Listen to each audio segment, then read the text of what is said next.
وهناك قضية أخرى، يعني ربما أن الدولة لما أخذت على الشيخ الأحمد جزاه الله خيرا على ما قام به من تنبيه لماذا رفع صوته ولماذا تكلم في الإنترنت.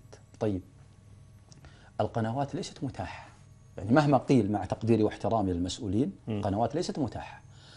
حاول ذوي السجناء أن يصلوا إلى المسؤول أو على الأقل من هو يملك القرار في مثل هذه الأشياء، فما استطاعوا.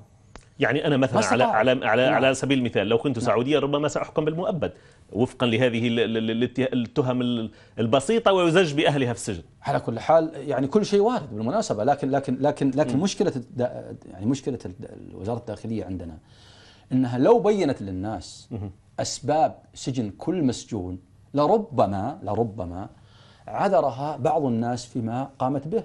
لكن المشكلة الوزارة جمعت بين إنه الغموض في العدد، الغموض في السبب، عدم وجود قنوات ممكن الاتصال بها. لا يأتي أحد يقول لي أن الوزير فاتح بابه المواطن حتى يصل أنا شخصيا مستعد أن أتنازل عن كذا حق ولا أسعى للوصول إلى وزير أو أمير أو كذا، وعشان بس نكون صريحين وواضحين ما عدا الأمير سلمان بن عبد العزيز للحقيقة، يعني بغض النظر هل يستجيب ولا يستجيب لكن الوصول إليه سهل. متواضع يعني بإمكانك أن تقبل.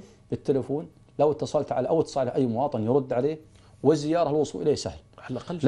لكنه ليس له، أنا أقولها يعني ويسمح لي الأمير في هذا، ليس له قرار في المساجين، يعني كل من اتصلوا به يحيلهم إلى الداخلية.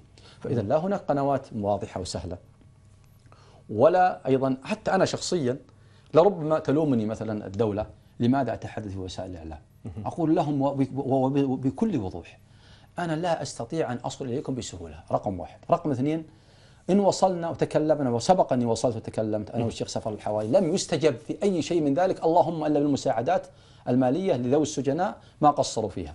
لكن أن يطلق سجين بسبب شفاعتنا أو إطلاقا.